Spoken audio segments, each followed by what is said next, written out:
नमस्कार दोस्तों, मैं आलोक आप सभी का ग्रैंड मास्टर 360 में बहुत बहुत स्वागत करता हूं। उम्मीद है सब लोग अच्छे होंगे।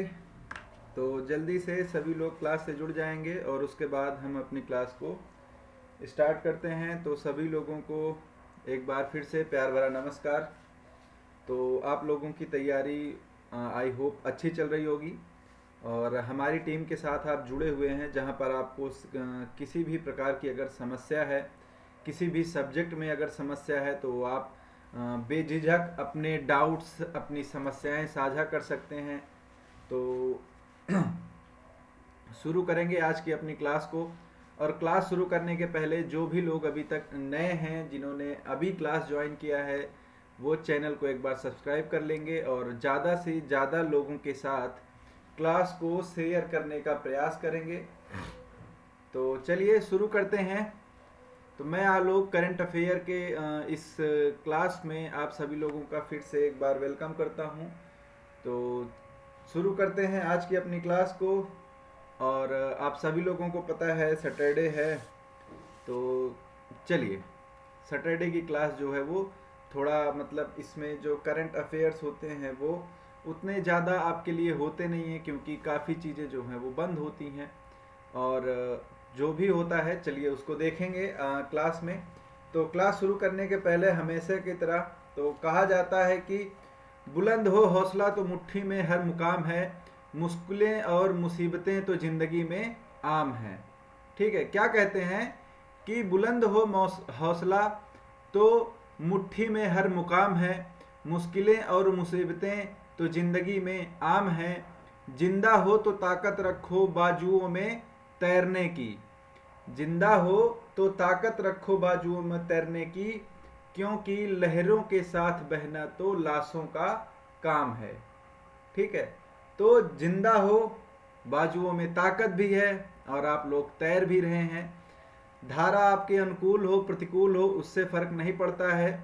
आपको अपने जो लक्ष्य हैं, आपके मंजिल है, उसकी तरफ लगातार बढ़ते रहना है। और उसमें हम लोग का ग्रैंड मास्टर 360 का पूरा सहयोग आप लोगों के साथ हमेशा बना रहेगा। आपके जितने भी एग्ज़ाम्स हैं उसके लिए हम लोग आपके साथ निरंतर जुड़े हुए हैं। तो चलिए शुरू करेंगे। आज शुरू ही करते हैं परीक्षा पे चर्चा से। ठीक है, तो आप लोगों का पेपर भी आ रहा है और हम शुरू करेंगे परीक्षा पे चर्चा से। तो परीक्षा पे चर्चा का मतलब क्या होगा? तो आप लोगों को पता है कि जब बोर्ड के एग्ज़ाम जो है वो पास आते हैं, तो जो भारत के प्रधानमंत्री हैं माननीय मोदी जी, वो क्या करते हैं, ये परीक्षा पे चर्चा एक कार्यक्रम करते हैं। ठीक है, जैसे इनका एक दूसरा भी कार्यक्रम है मन की बात। तो लोगों का कहना भी है कि सिर्फ अपने मन की बात करके चले जाते हैं, दूसरे के मन की नहीं सुनते हैं। तो यहाँ पर एक आपके सामने क्या है, आपके सामने है जो ये कार्यक्रम करते हैं परीक्षा पे चर्चा। ठीक है, तो परीक्षा पे चर्चा जो कार्यक्रम है ये हर साल, ये बोर्ड पेपर जब पास में आता है, छात्रों का उत्साह बढ़ाने के लिए और कुछ टैक्टिक्स बताते हैं, कुछ तकनीकी बताते हैं कि परीक्षा को कैसे टैकल करना है। बहुत सारी चीज़ें ये जो है वो साझा करते हैं, अपना अनुभव बताते हैं। ठीक, तो इस बार जो परीक्षा पे चर्चा है उसका आयोजन जो है वो 29 जनवरी को किया जाएगा। तो परीक्षा पे चर्चा का आयोजन कब किया जाएगा? 29 जनवरी को किया जाएगा। तो कहाँ पर किया जाएगा? तो आप लोगों को पता है कि दिल्ली में क्या बना है, भारत मंडपम। ठीक है, क्या है, भारत मंडपम का निर्माण किया गया है। किसके लिए किया गया था? तो जो G20 सम्मेलन हुआ था ये उसके लिए किया गया था। यहाँ पर बैठकों का आयोजन करने के लिए इसका जो है वो निर्माण किया गया था। तो यहाँ पर क्या होगा, परीक्षा पे चर्चा जो है वो कार्यक्रम आयोजित किया जाएगा। और ये क्या है, 7वां संस्करण है। परीक्षा पे चर्चा का क्या है, 7वां संस्करण है, मतलब 7वीं बार इसको आयोजित किया जा रहा है। उद्देश्य क्या होता है इसका? तो जो परीक्षा में लेकर छात्रों और अभिभावकों में तनाव होता है उसको कम करना, छात्रों का उत्साहवर्धन करना, तो ये सारी चीज़ें क्या हैं, की जाती हैं। तो देखेंगे तो क्या है, छात्रों का उत्साह बढ़ाने के लिए प्रधानमंत्री नरेंद्र मोदी प्रत्येक वर्ष परीक्षा पे चर्चा कार्यक्रम करते हैं। इस बार परीक्षा पे चर्चा का जो संस्करण है वो 7वां है। जो कार्यक्रम है वो किया जाएगा 29 जनवरी को, और इस साल भी क्या है, लोग आएंगे, भारत मंडपम में इसका आयोजन होगा। तो लोग आएंगे और यहाँ पर रूबरू होंगे भारतीय प्रधानमंत्री उनसे। तो सवाल जवाब होता है कि अगर जैसे छात्रों के मन में कोई सवाल है तो क्या करते हैं, एक तरह से पूछते हैं, ये उत्तर देते हैं। तो एक रूबरू होते हैं छात्रों से, अभिभावकों से, इन लोगों से। ठीक, तो इस बार करीब 4000 से अधिक प्रतिभागियों से ये क्या करेंगे, बात करेंगे। इसका सम्मेलन जो होगा ये कहाँ पर होगा, तो दिल्ली के प्रगति मैदान में भारत मंडपम में इसको आयोजित किया गया है। ठीक, अगर भारत मंडपम की बात करें यहाँ पर, तो जब G20 शिखर सम्मेलन हुआ था, पहली बार भारत ने उसकी अध्यक्षता की थी। तो G20 शिखर सम्मेलन में क्या किया गया था, इसका निर्माण किया गया था इसकी बैठकों के लिए। ठीक है, इसका उद्घाटन कब किया गया, 26 जुलाई को। तो 26 जुलाई को भारत मंडपम का उद्घाटन किया गया था। इसका जो बजट था वो लगभग 2700 करोड़ रुपए का बजट था जिससे इसको निर्मित किया गया था। इसे विशेष रूप से भव्य अंतर्राष्ट्रीय प्रदर्शनियों, व्यापार मेलों, सम्मेलन और विभिन्न समारोहों की मेजबानी के लिए बनाया गया है। ठीक है, एरिया वाइज बात करें इसकी, तो ये 123 एकड़ में फैला हुआ है लगभग। और अगर सीटिंग की बात करें तो इसमें 7000 लोग एक साथ बैठ सकते हैं।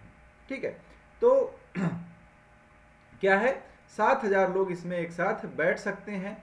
तो इस हिसाब से ये जो ऑस्ट्रेलिया का सिडनी में ओपेरा हाउस है बैठक के लिए, उसको पीछे छोड़ देता है। ठीक, अगर बात करें भारत मंडपम नाम का, तो भारत मंडपम का नाम जो है भगवान बसवेश्वर की अनुभव मंडपम की अवधारणा से प्रेरित है। तो ये पहला टॉपिक था आपका परीक्षा पे चर्चा। ये सारी चीजें यहाँ पर है। आयोजन कब होगा, 29 जनवरी को। कहाँ पर होगा, भारत मंडपम में होगा। संस्करण कौन सा है, तो 7वां संस्करण है। कितने लोग भाग लेंगे, 4000 लोग भाग लेंगे। भारत मंडपम का उद्घाटन कब किया गया था, तो 26 जुलाई को किया गया था। कहाँ पर किया गया, तो नई दिल्ली प्रगति मैदान में। और इसमें जो बैठने की क्षमता है वो कितनी है, तो वो लगभग 7000 लोगों की क्षमता है इसमें बैठने की। और अगर बात करें कि इसके बजट और एरिया की, तो लगभग 2700 करोड़ रुपए के बजट से इसको तैयार किया गया था। और 123 एकड़ में ये क्या है, विस्तृत है। ठीक है, क्लियर है सभी लोगों को। चलिए आगे चलेंगे। तो अंतरराष्ट्रीय स्वच्छ ऊर्जा दिवस 2024। ठीक, तो देखिए ऊर्जा के लिए आप लोगों को सबको पता है कि ऊर्जा में स्वच्छ ऊर्जा की जब बात आती है, तो स्वच्छ ऊर्जा का मतलब होता है कि ऐसी ऊर्जा जो पर्यावरण को नुकसान ना पहुंचाए। ठीक है, क्या ना करे, पर्यावरण को नुकसान ना पहुंचाए। तो अगर कोई ऊर्जा ऐसी है जो पर्यावरण को नुकसान नहीं पहुंचाती, जैसे सौर ऊर्जा हो गई, पवन ऊर्जा हो गई, या फिर हम जैसे एक तरह से टाइडल एनर्जी होती है। ठीक है, बहुत सारी इस तरह की ऊर्जा हैं जो स्वच्छ ऊर्जा की श्रेणी में आती हैं। ठीक, तो यह दिन जो है, जो अंतर्राष्ट्रीय स्वच्छ ऊर्जा दिवस है, ये जागरूकता पैदा करने के लिए और स्वच्छ ऊर्जा को अपनाने के लिए प्रभावी कार्य योजना तैयार करने के लिए मनाया जाता है, जिससे ग्रह मतलब पृथ्वी और उसके जो निवासी हैं उनको क्या हो, लाभ हो। क्लियर, तो इसके लिए इसको मनाया जाता है। ठीक, अगर बात करें कुछ आंकड़ों की, तो संयुक्त राष्ट्र के आंकड़ों के अनुसार क्या है कि लगभग 675 मिलियन लोग कहाँ रहते हैं, अंधेरे में रहते हैं। ठीक, अंधेरे का मतलब क्या है कि उनके पास तक अभी बिजली की पहुंच नहीं है। ठीक है, उनके पास इलेक्ट्रिसिटी अभी नहीं है। ये लोग कहाँ हैं, तो आपको पता है कि जो अफ्रीका महाद्वीप है वो अत्यधिक क्या है, गरीब है। ठीक, तो ये अफ्रीका महाद्वीप में जो उप सहारा अफ्रीका में 5 में से 4 लोगों के लिए ये ऐसा है कि 5 में से 4 लोग अंधेरे में रहते हैं। ठीक, इन सभी चुनौतियों से निपटने के लिए इन सभी चुनौतियों से निपटने का जो उत्तर है वो क्या है, स्वच्छ ऊर्जा। ठीक है, तो आप हर जगह ऐसी ऊर्जा नहीं, जैसे आप हर जगह जल विद्युत परियोजना का निर्माण नहीं कर सकते हैं, हर जगह आप कोयले से बनने वाली ऊर्जा जो है संयंत्र स्थापित नहीं कर सकते हैं, लेकिन पवन ऊर्जा हो गई या फिर सौर ऊर्जा हो गई, इसको आप कहीं पर भी अब देखिए अफ्रीका क्या है, अफ्रीका जो है वो विषुवत रेखीय देश है। ठीक है, ठीक, और आपको जानकारी के लिए बताएं कि अफ्रीका ही एकमात्र ऐसा महाद्वीप है जहां से तीनों रेखाएं जाती हैं, कर्क रेखा भी और भूमध्य रेखा भी और मकर रेखा भी, तीनों रेखाएं इस महाद्वीप से होकर जाती हैं।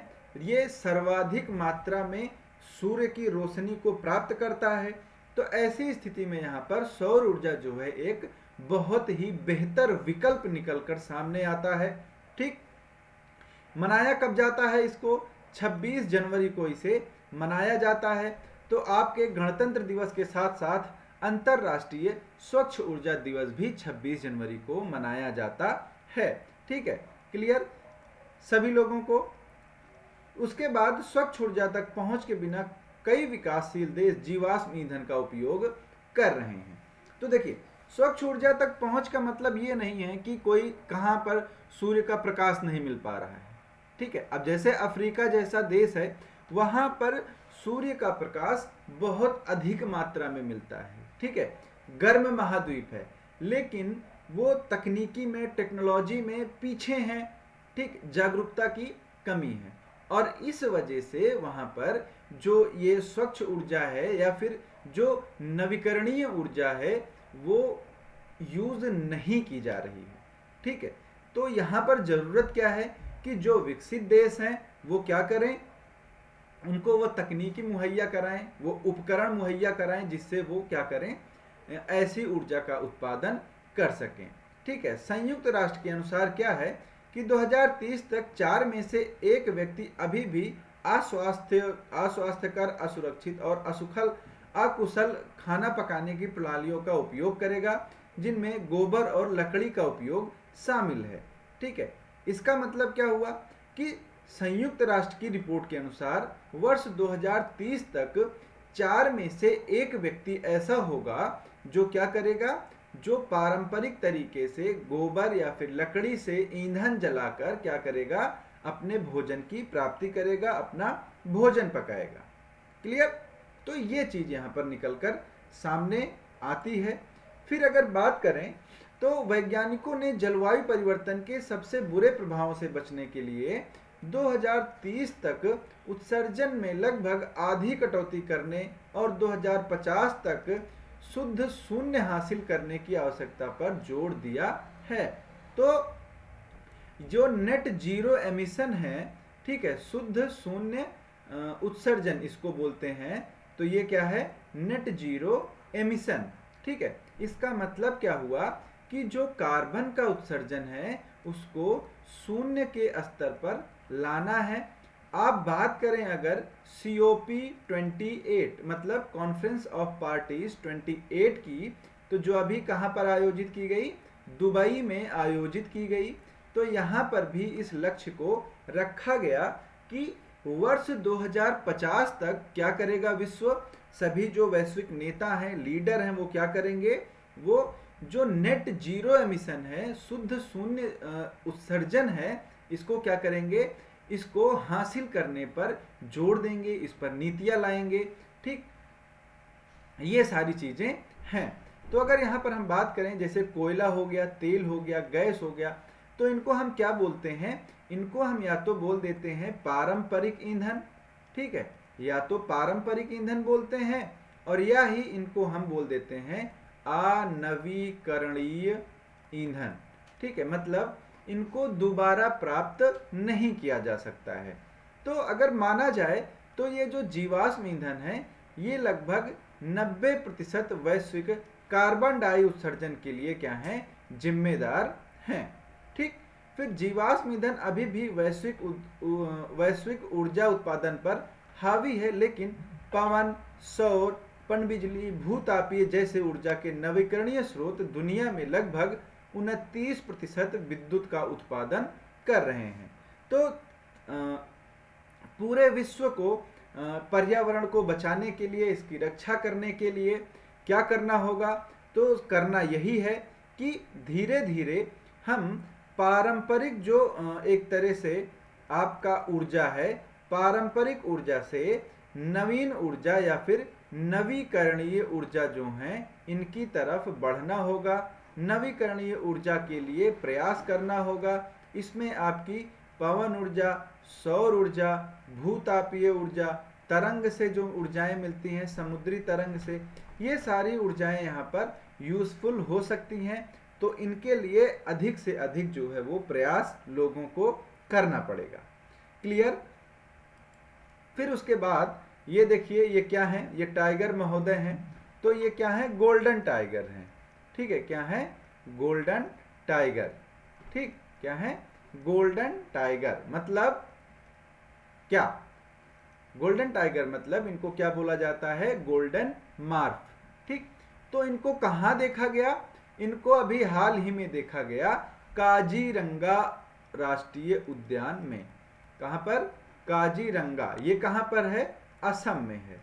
ठीक है, कहाँ पर, असम में जो राष्ट्रीय उद्यान है काजीरंगा, वहाँ पर इसको देखा गया। तो ये न्यूज़ में इसलिए है क्योंकि ये एक दुर्लभ बंगाल टाइगर प्रजाति है। तो देखेंगे तो क्या है कि हाल ही में असम के काजीरंगा राष्ट्रीय उद्यान में एक दुर्लभ Bengal tiger morph, golden morph जिसको बोला जाता है, इसको देखा गया।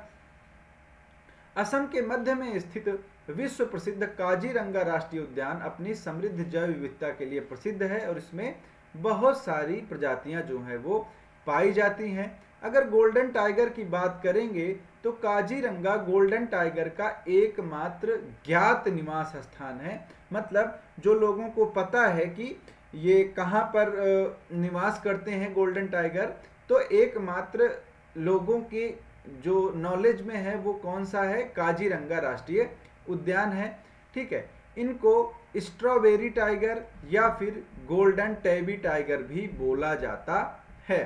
ठीक है, तो ये ऐसा कुछ नहीं है कि कहीं अलग से आए हुए हैं, बस क्या है, इनकी जो जीन होती है या फिर इनका जो आनुवांशिक लक्षण होता है उसमें किसी कारणवश थोड़ा सा जब परिवर्तन आ जाता है तो ये गोल्डन कलर के होते हैं। ठीक, तो यहाँ पर क्या है कि गोल्डन टाइगर बंगाल टाइगर का एक प्रकार है।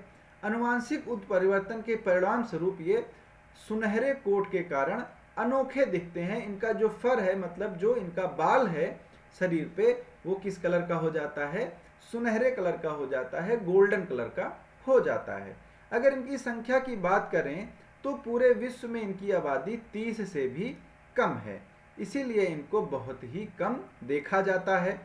ऊंचे घास के मैदानों और घने जंगलों की विशेषता वाले अपने विविध पारिस्थितिकी तंत्र के कारण काजीरंगा इन बागों के लिए क्या है, आदर्श वातावरण है। यहाँ पर इनको क्या है, शिकार भी मिल जाता है, छिपने के लिए स्थान भी मिल जाता है और निवास के लिए भी स्थान जो है वो मिल जाता है, इसीलिए इनको यहाँ पर देखा जाता है। ठीक है, क्लियर? चलिए आगे चलते हैं। आगे न्यूज़ में है डी गुकेश। ठीक है, आपको पता होगा डी गुकेश क्या है, चेस के प्लेयर हैं। तो हाल ही में क्या हुआ कि भारतीय ग्रैंड मास्टर डी गुकेश ने टाटा स्टील मास्टर शतरंज टूर्नामेंट के 10वें दौर में जर्मनी के एलेक्जेंडर डोनचेंको के खिलाफ जीत दर्ज की। ठीक है, टूर्नामेंट में ये गुकेश की 5वीं जीत है। ठीक, उसके बाद अगर देखा जाए तो ये अब क्या है, संयुक्त रूप से शीर्ष पर हैं। तो अभी ये सीरीज चल रही है, आगे जो भी इसमें डेवलपमेंट होता है वो आपके साथ शेयर किया जाएगा। ठीक है, चलिए फिर इसके बाद बात आती है विश्वकर्मा पुरस्कार 2023। ठीक है, ये आपके लिए इम्पोर्टेंट है और जो इम्पोर्टेंट होता है वो मैं आपको बताते हुए चलता हूँ। तो इन चीज़ों पर आपको ध्यान देना है। ठीक, यहाँ पर बात करेंगे तो IIT गुवाहाटी जो है, ठीक है, IIT गुवाहाटी जो है, इसने क्या किया है, एक जल गुणवत्ता निगरानी उपकरण विकसित किया है। ठीक है, क्या विकसित किया है, जल गुणवत्ता निगरानी उपकरण प्रस्तुत किया है, जो क्या करेगा, लागत प्रभावी है, मतलब क्या है, एक तरह से सभी लोगों के लिए क्या है, आसान है, इसका दाम जो है वो बहुत ज़्यादा नहीं है, और इंटरनेट ऑफ थिंग के साथ इसको मतलब संबद्ध किया गया है, एकीकृत किया गया है। ठीक, RSAM प्रो डिवाइस तकनीकी नवाचार के साथ महत्वपूर्ण जल और स्वच्छता आवश्यकताओं को व्यापक रूप से संदर्भित करता है। मतलब ये इसका नाम है, आपको ये याद रखना होगा। ठीक है, RSAM प्रो डिवाइस जो है, ठीक, अगर इसकी बात करें तो ये सिस्टम का वास्तविक समय डेटा प्रावधान, पर्यावरण संरक्षण और संसाधन प्रबंधन के लिए महत्वपूर्ण है। ठीक, क्योंकि इसकी जो सामर्थ्य और उपयोगकर्ता के अनुकूल डिजाइन इसको सुलभ बनाती है। व्यापक रूप से अपनाने की क्षमता के साथ संसाधन सीमित सेटिंग्स में जल गुणवत्ता निगरानी प्रथाओं को महत्वपूर्ण रूप से ये बढ़ावा देता है। तो ये इसके बारे में था, और इसी को क्या मिला है, विश्वकर्मा पुरस्कार 2023 जो है वो प्रदान किया गया है। ठीक, किसको प्रदान किया गया है, जल गुणवत्ता निगरानी उपकरण को। ठीक है, तो 2023 का जो विश्वकर्मा पुरस्कार है वो इसे प्रदान किया गया है यहाँ पर। ठीक, तो यहाँ पर आप देखेंगे तो इस उपकरण ने मेकर भवन फाउंडेशन और विन फाउंडेशन के साथ साझेदारी में IIT दिल्ली द्वारा आयोजित प्रतिष्ठित विश्वकर्मा पुरस्कार 2023 में जल और स्वच्छता की श्रेणी में सर्वश्रेष्ठ उत्पाद डिजाइन का पुरस्कार जीता है। अगर आप बात करें जो विश्वकर्मा पुरस्कार है, इसकी थीम क्या थी, तो जल और स्वच्छता, स्वच्छ प्रौद्योगिकी और स्मार्ट गतिशीलता, ये क्या था इसका, ये इसका थीम था, विषय था 2023 के लिए। क्लियर सभी लोगों को। उसके बाद क्या है, नाटो का क्या है, ये युद्ध अभ्यास है। तो यहाँ पर युद्ध अभ्यास जो होते हैं, आपको पता है कि सेनाएं आपस में मिलकर क्या करती हैं, अपनी टैक्टिक्स साझा करती हैं, अपने जो उनके आचार विचार हैं, उनका जो एक तरह से लड़ने का तरीका है, रिटेलिएशन का जो मेथड है, ये सारी चीज़ें वो क्या करते हैं, साझा करते हैं। ये यहाँ पर इम्पोर्टेंट हो जाता है क्योंकि ये नाटो सदस्यों के द्वारा किया जा रहा है। ठीक है, नाटो या फिर इसको क्या बोलते हैं, नेटो। तो नेटो सदस्य या फिर नाटो सदस्य अभी हाल में भी चर्चा में था। क्यों था, क्योंकि यूक्रेन इसमें शामिल होना चाहता था और इसी वजह से रूस ने यूक्रेन पर हमला किया था। तो ये युद्ध जो है अभी भी जारी है। फरवरी में इसको 2 साल हो जाएंगे, तो आने वाली जो फरवरी है, इस युद्ध को शुरू हुए 2 साल हो जाएंगे। तो इस रक्षा अभ्यास के बारे में बात करें तो रक्षा अभ्यास का नाम क्या है, स्टीड फास्ट डिफेंडर 2024। ठीक, तो इसका जो है वो यहाँ पर आयोजन किया जा रहा है। तो शीत युद्ध के बाद नेटो का सबसे बड़ा सैन्य अभ्यास जो है वो शुरू हुआ है। मतलब 1988 के बाद अब इसका आयोजन किया जा रहा है, और इसमें जो है वो USA भी शामिल होगा। ठीक है, तो एक तरह से ये रूस के लिए ये एक थोड़ा संदेश देना चाहते हैं या फिर दिखाना चाहते हैं कि देखिए हम ये अभ्यास कर रहे हैं। ठीक, तो 70 वर्षों के बाद से अधिक समय पर यूरोप की धरती और यूक्रेन पर जो सबसे घातक युद्ध हुआ, उसके बाद यह अभ्यास जो है ये एक महत्वपूर्ण कदम माना जा रहा है। ये रूस के लिए ऐसा एक इंडिकेशन दिखाया जा रहा है।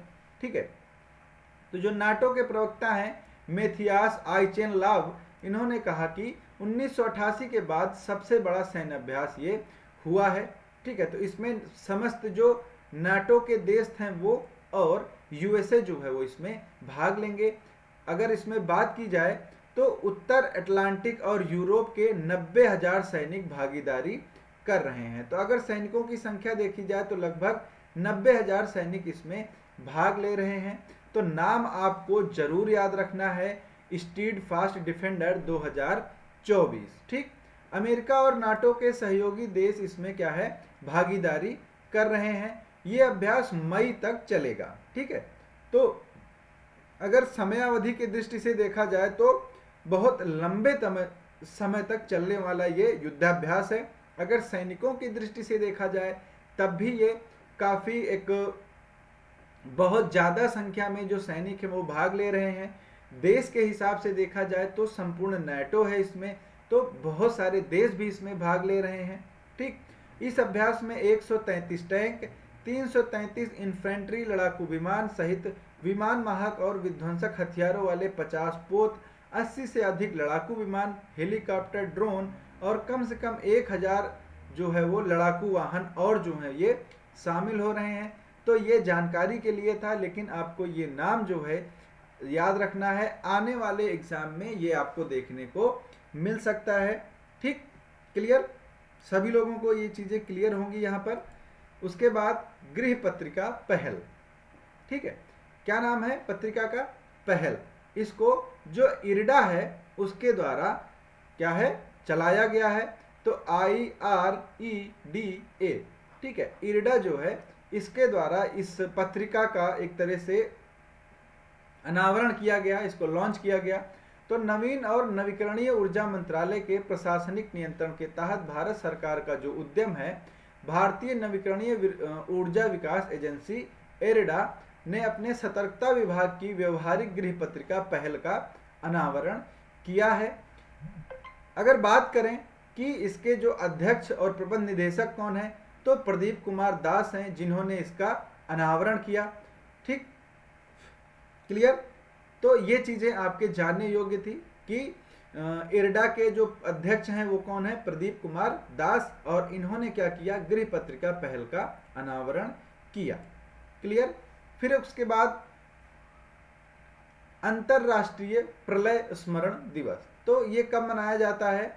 27 जनवरी को मनाया जाता है अंतरराष्ट्रीय प्रलय स्मरण दिवस। ये किस लिए मनाया जाता है? तो आपको पता होगा कि जब सेकेंड वर्ल्ड वार हुआ था, ठीक है, सेकेंड वर्ल्ड वार में जो लोग मारे गए थे, एक तरह से उनको ये क्या करता है? श्रद्धांजलि देता है। ठीक है, क्योंकि आपको पता होगा जो द्वितीय विश्व युद्ध था उसमें बहुत लाखों लोगों ने अपनी जो जान गंवाई थी, ये उनको एक तरह से श्रद्धांजलि देता है, सम्मान देता है। ठीक, तो हर साल 27 जनवरी को अंतरराष्ट्रीय प्रलय स्मरण दिवस जो है वो मनाया जाता है। क्लियर। क्यों मनाया जाता है? तो संयुक्त राष्ट्र महासभा यह तारीख 27 जनवरी 1945 को सोवियत सैनिकों के द्वारा ऑस्विट्स बिरकेनो के नाजी एकाग्रता और विनाश शिविर की मुक्ति की एनिवर्सरी के रूप में याद करता है। ठीक, नवंबर 2005 में इसे आधिकारिक तौर पर नरसंहार के पीड़ितों को याद में अंतरराष्ट्रीय स्मरण दिवस घोषित किया गया। ठीक, तो हुआ क्या था कि आपको पता है, एक तानाशाह हुआ जिसका नाम था एडोल्फ हिटलर, और उसने क्या बुलाया? नाजी सत्ता स्थापित की, और उसके बाद यहूदियों को इन्होंने निशाना बनाया। बहुत सारे यहूदियों को बहुत गंदे तरीके से, ब्रूटल तरीके से यहाँ पर मारा। ठीक, तो इन लोगों को श्रद्धांजलि देने के लिए ये दिन मनाया जाता है। अगर आप इसमें बात करें तो जैसे इसने मारा कैसे, तो सामूहिक हत्याएं की।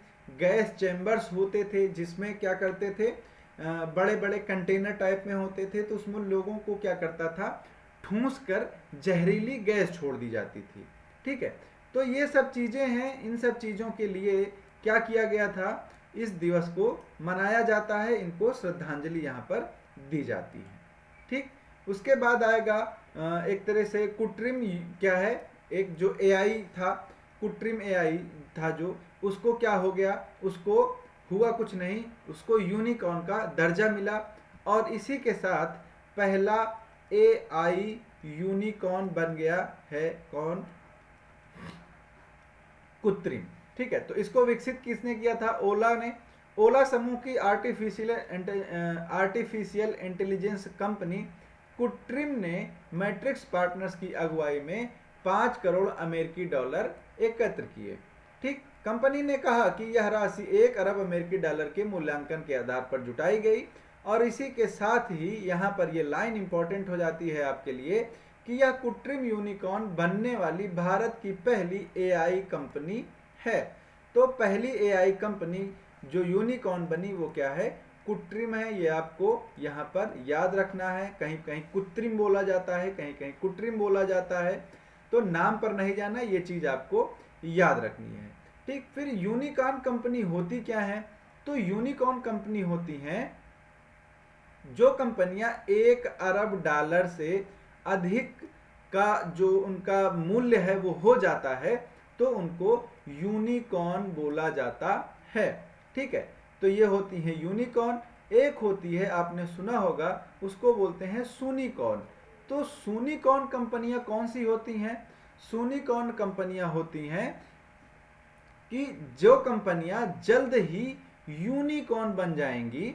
ठीक है, क्या होगा, जो कंपनियां जल्द ही यूनिकॉर्न बन जाएंगी उनको हम क्या बोलते हैं, उनको सूनिकॉर्न बोलते हैं। ठीक, ANI टेक्नोलॉजीज का अब तक का समूह स्तर पर कुल घाटा 31 मार्च 2023 तक कितना हो गया, 20,223.4 करोड़, जबकि एकल आधार पर देखा जाए तो ये है, और कंपनी का लगभग इतना करोड़ रुपए का फंड मिला है। तो ओला समूह आपको पता है लगभग घाटे में थी, तो यहाँ पर जो इन्होंने ये हासिल किया है ये काबिले तारीफ है। तो आपको सिर्फ इतना याद रखना है कि कुट्रिम जो है वो पहली एआई यूनिकॉर्न कंपनी है इंडिया की। ठीक, फिर उसके बाद न्यूज में है nitrogen gas. Nitrogen gas news में क्यों है, तो अमेरिका में एक राज्य है जिसका नाम है अलबामा। ठीक, क्या है, अलबामा। और अलबामा में एक व्यक्ति को मृत्यु दंड दिया गया, और वो जो तरीका था उसको नाइट्रोजन गैस सुंघाकर उसको मृत्युदंड दिया गया। ठीक है, तो यहाँ पर जो ह्यूमन राइट्स वाले हैं या फिर जो मानवाधिकार आयोग हैं, ठीक, या फिर जो ऐसे संस्थाएं हैं जो इन चीज़ों के लिए काम करती हैं, उन्होंने बहुत ही क्रिटिसाइज किया है इसको, जो ये मृत्युदंड का तरीका था। तो देखेंगे क्या है, तो अमेरिका के अलबामा में हत्या के दोषी को नाइट्रोजन गैस सुंघाकर मौत की सजा दी गई। अमेरिका में पहली बार मृत्युदंड के लिए इस तरीके का प्रयोग किया गया। क्लियर। फिर उसके बाद अगर बात करें तो 1982 में जहरीले इंजेक्शन से मृत्युदंड दिए जाने के जो प्रावधान है, तब से इसका प्रयोग यहाँ पर किया जा रहा है। तो जहरीले इंजेक्शन से भी मृत्युदंड दिया जाता था, और अब यहाँ पर एक व्यक्ति को नाइट्रोजन गैस सुंघाकर जो है वो मृत्युदंड दिया गया। और ऐसा हुआ क्यों, क्योंकि जब इसको जहरीला इंजेक्शन दिया जाना था तब इस व्यक्ति के जो मतलब नस होती है जहां पर इंजेक्शन लगाया जाना होता है, वो एक तरह से इनको जो नस होती है वो नहीं मिली। ठीक, तो इसके कारण इनको नाइट्रोजन गैस सुंघाकर मृत्युदंड दिया गया। तो जो यहाँ पर एक तरह से इनका जो प्रत्यक्षदर्शी थे, जहां पर 5 जो पत्रकार हैं इनको गवाह के तौर पर बुलाया गया था। ठीक है, तो उनके अनुसार जो है अगर देखा जाए तो ये काफी कष्टदायी था। ठीक है, तो अलबामा जेल में 58 वर्षीय कैथेन यूजीन स्मिथ, ठीक है, क्या नाम था इनका, कैथेन यूजीन स्मिथ को मास्क के माध्यम से नाइट्रोजन गैस दी गई। तो देखिए इसमें सिंपल क्या होता है कि आदमी को एक मास्क पहना दिया जाता है, ये कोरोना वाला नहीं जो आता है 5 रुपए का, ये वाला नहीं होता। ठीक है, तो जब मास्क पहना दिया जाता है वो हेलमेट टाइप में होता है, तो व्यक्ति क्या करता है, व्यक्ति फिर बाहर से ऑक्सीजन नहीं ले सकता, उसको क्या है फिर वो नाइट्रोजन इनटेक करेगा, जितनी बार सांस लेगा नाइट्रोजन अंदर जाएगी। तो नाइट्रोजन अंदर जाती है तो वो क्या करेगी, फेफड़ों को जाम कर देती है। आपको पता है नाइट्रोजन गैस बहुत ही ठंडी होती है, तो क्या करती है अंदर की जो आपकी श्वसन तंत्र है उसको क्या करेगा, जाम कर देगा, और उसके बाद आपकी मृत्यु हो जाएगी। तो इनको मास्क पहनाकर नाइट्रोजन गैस दी गई। तो जो प्रत्यक्षदर्शी थे उन्होंने बताया कि गैस देते ही शरीर कांपने लगा, सांस लेने में परेशानी हुई, और 22 मिनट तक उसने क्या किया, प्रतिक्रिया की, और उसके बाद उसकी मृत्यु हो गई। ठीक है, और इनको सजा क्यों दी गई, तो इन्होंने क्या किया था, एक महिला की हत्या की थी और इसीलिए इनको सजा दी गई। 2002 में ही इनको बोला गया था कि जहरीला इंजेक्शन देके इनको मृत्यु दंड दिया जाए, लेकिन नस नहीं मिली तो इनको सजा बदली गई। अब यहाँ पर नाइट्रोजन सुखाकर मृत्यु इनकी हुई। हाइड्रोजन हाइपोक्सिया में व्यक्ति केवल नाइट्रोजन गैस में सांस लेने के लिए मजबूर किया जाता है। इससे वह शरीर के विभिन्न अंगों को काम करने के लिए जितनी ऑक्सीजन चाहिए उतना नहीं मिलता है और व्यक्ति क्या बोल जाता है यहाँ पे। ठीक, चलिए अब उसके बाद देखेंगे तो 63वीं सेंट्रल जियोलॉजिकल प्रोग्रामिंग बोर्ड की बैठक कहाँ पर हुई?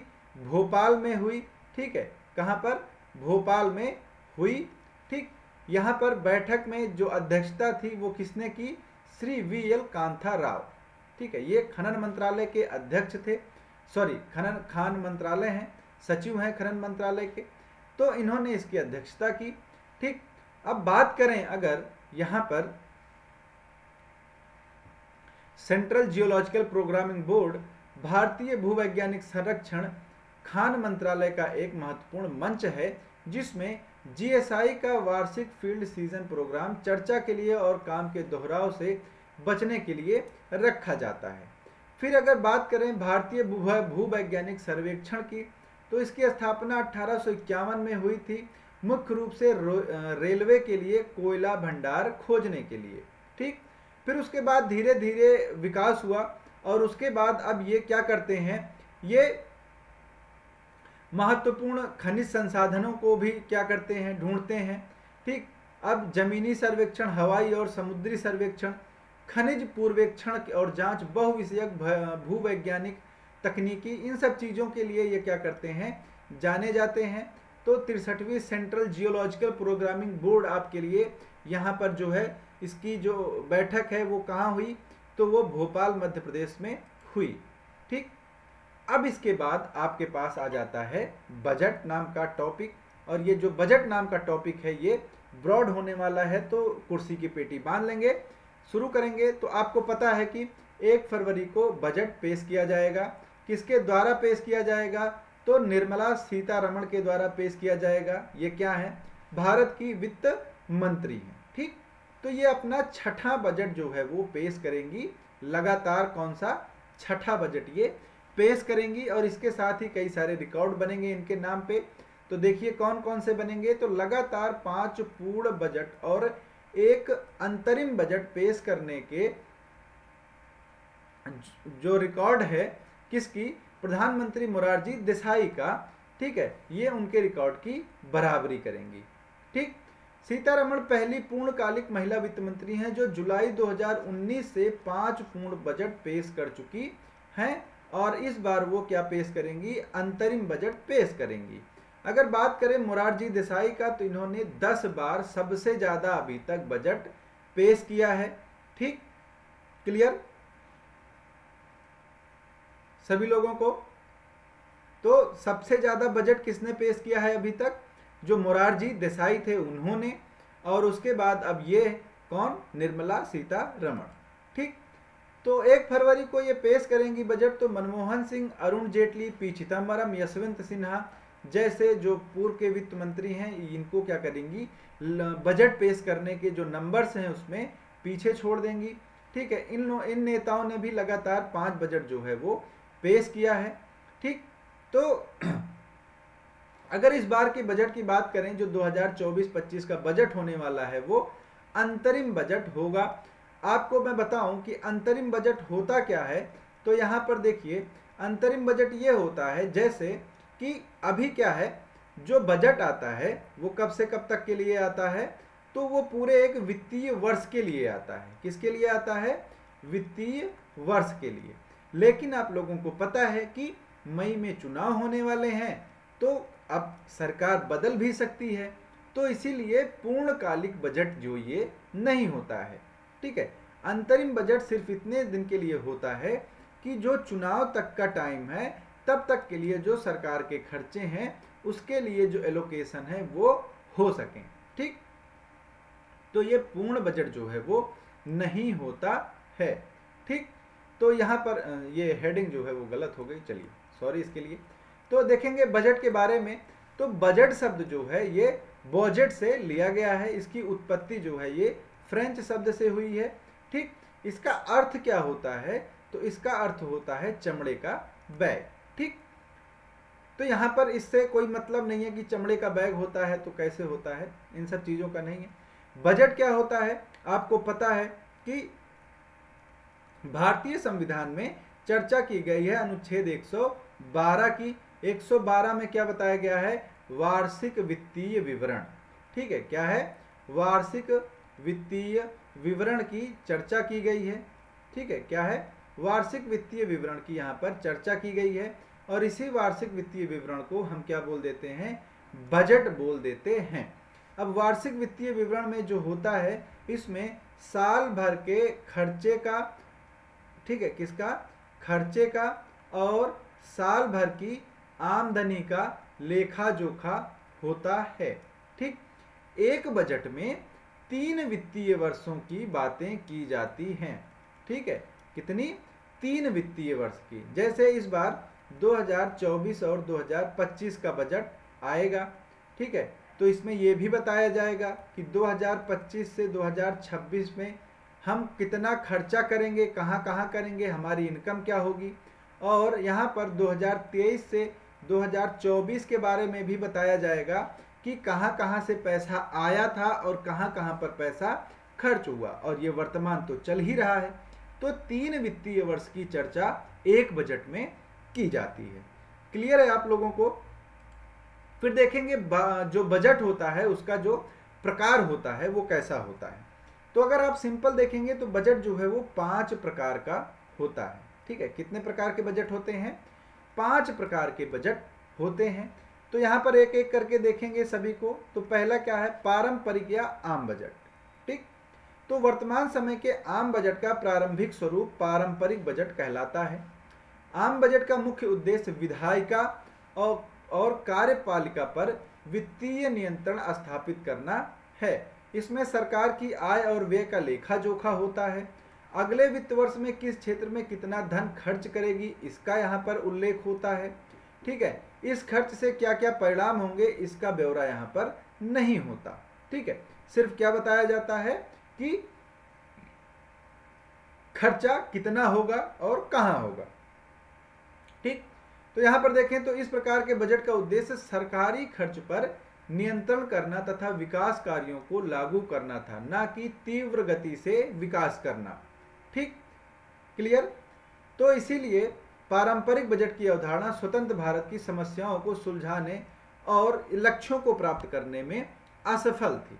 ठीक, परिणाम स्वरूप भारत में निष्पादन बजट की आवश्यकता और महत्व को स्वीकार किया गया और इसे पारंपरिक बजट पूरक के रूप में पेश किया जाता है। ठीक, अब आगे देखते हैं कि ये निष्पादन बजट क्या होता है। तो निष्पादन बजट जो होता है ये सेम आम बजट की तरह ही होता है, लेकिन यहाँ पर क्या होता है कि इसमें परिणामों, मतलब जो एक तरह से कल्याणकारी राज्य है उसकी स्थापना के लिए क्या हुआ ये भी देखा जाएगा। ठीक है, तो किसी कार्य के परिणामों को आधार मानकर जो बजट बनाया जाता है उसको निष्पादन बजट बोलते हैं, परफॉर्मेंस बजट बोलते हैं। ठीक, विश्व में सर्वप्रथम जो निष्पादन बजट की शुरुआत है वो कहाँ से हुई?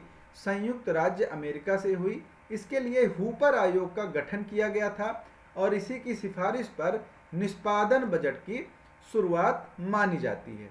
निष्पादन बजट में सरकार जनता की भलाई के लिए क्या कर रही है, कितना कर रही है, किस मूल्य पर कर रही है, इन सब बातों को शामिल किया जाता है। निष्पादन बजट को उपलब्धि बजट या फिर कार्य पूर्ति बजट भी भारत में कहा जाता है। तो ये क्या है?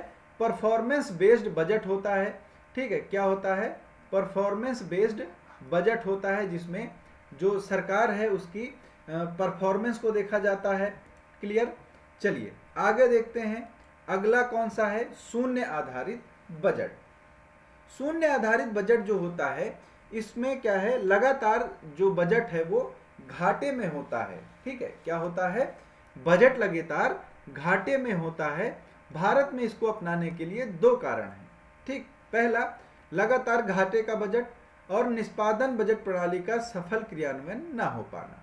तो भारत में जो इस टाइम पर बजट प्रणाली है वो जीरो बेस्ड बजट है, शून्य आधारित बजट है। ठीक, शून्य आधारित बजट में पिछले वित्त वर्षों में किए गए व्ययों पर विचार नहीं किया जाता और ना ही पिछले वित्त वर्षों के व्यय को आगामी वर्षों के लिए उपयोग किया जाता है, बल्कि इस बजट में इस बात पर जोर दिया जाता है कि वे किया जाए या नहीं, अर्थात वे में वृद्धि या कमी के बजाय वे किया जाए या नहीं, इस पर विचार किया जाता है। ठीक, अगर यहां पर बात करें तो प्रत्येक कार्य का निर्धारण शून्य आधार पर किया जाता है, मतलब सभी जितने भी कार्य होंगे बजट पे आधारित, उनका जो निर्धारण होगा वो जीरो पर बेस होगा। ठीक, मतलब क्या है इसका कि पुराने व्यय के आधार पर नए व्यय का निर्धारण नहीं होता है। प्रत्येक कार्य के लिए नए सिरे से नीति निर्धारण किया जाता है। इस बजट को सूर्य अस्त बजट भी कहा जाता है। क्लियर, जिसका अर्थ है कि वित्तीय वर्ष की समाप्ति से पहले प्रत्येक विभाग को शून्य आधारित बजट पेश करना होता है, जिसमें प्रत्येक विभाग के क्रियाकलाप का लेखा जोखा रहता है। ठीक, बात करें भारत की तो भारत में शून्य आधारित बजट की शुरुआत प्रमुख शोध संस्था वैज्ञानिक तथा औद्योगिक अनुसंधान परिषद द्वारा की गई थी। वर्ष 1987 और 88 में इस जो जीरो बजट है या फिर शून्य बजट है, इसको भारत में अपनाया गया। क्लियर, उसके बाद है परिणाममुखी बजट या फिर आउटकम बजट। तो ये क्या है, ये रिजल्ट पर बेस्ड है।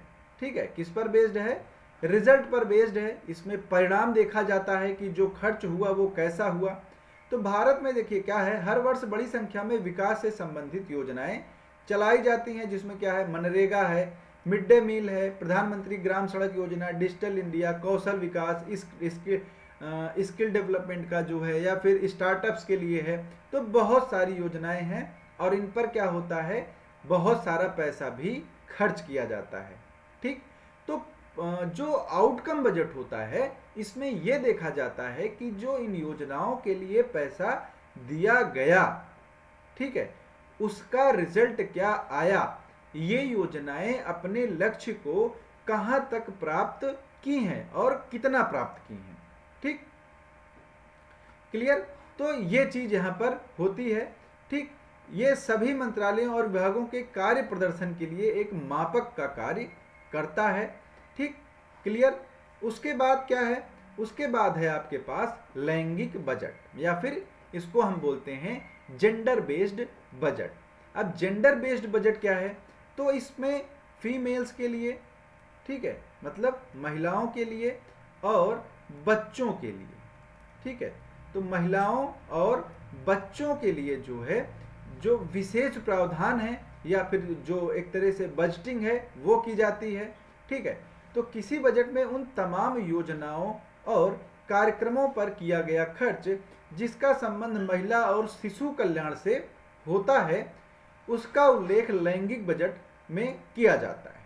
ठीक, या फिर उसे लैंगिक बजट माना जाता है। लैंगिक बजट के माध्यम से सरकार महिलाओं के विकास, कल्याण और सशक्तिकरण से संबंधित योजनाओं के लिए एक निर्धारित राशि जो है वो प्रत्येक वर्ष तैयार करती है या फिर अलग से रखती है। तो ये सारे क्या हैं, 5 प्रकार के बजट हैं। इन 5 बजटों का प्रयोग यहाँ पर किया जाता है। क्लियर, तो ये आपकी क्लास थी आज की। आई होप कि ये क्लास आपको अच्छी लगी होगी। तो बजट जो है सेशन में आ गया था तो उसको एक्सप्लेन किया गया आप लोगों के साथ। तो आई होप कि बजट भी आपको पसंद आया होगा। ठीक है, तो चलिए, आप सभी लोगों का बहुत बहुत धन्यवाद क्लास में बने रहने के लिए। और मैं उम्मीद करता हूं कि जितने लोग भी क्लास में बने हुए थे उनको ये क्लास पसंद आई होगी। तो चलते चलते आप सभी लोगों से एक बार फिर से विनम्र निवेदन है कि जिन लोगों ने चैनल को सब्सक्राइब नहीं किया है या फिर जो लोग नए जुड़े हैं हमारे साथ, वो चैनल को ज़रूर सब्सक्राइब कर लें, जिससे जितनी भी क्लासेस यहाँ पर चल रही हैं, मैथ की क्लास चल रही है, जनरल साइंस की क्लास चल रही है, रीजनिंग की क्लास चल रही है, हिस्ट्री की चल रही है, ठीक है, तो ये सारी जो क्लासेस हैं वो आपको टाइम टू टाइम मिलती रहें, आप अपनी तैयारी को धार देते रहें। ठीक है, तो ये सारी चीज़ें आपको करनी है। और एक बार फिर से सभी लोग जो भी क्लास में बने रहते हैं उन लोगों को तहे दिल से बहुत बहुत शुक्रिया। और आप लोगों से गुजारिश है कि बाकी जो यहाँ पर हमारी टीम के द्वारा कक्षाएं चल रही हैं, जो भी यहाँ पर कराया जा रहा है आप लोगों के लिए, उस पर लगातार आप जुड़े रहें। और आपके सफलता ही क्या है, आपकी सफलता ही इस टाइम पे सबसे बड़ा रिजल्ट होगा, हमारे लिए भी आपके लिए भी। ठीक, तो इसी गुड लक के साथ आप लोगों से विदा लेता हूँ। फिर मिलते हैं इसी टाइम पे। तब तक के लिए सभी प्यारे साथियों को प्यार भरा नमस्कार, सभी लोगों को tata bye bye, and last में जय हिंद जय भारत।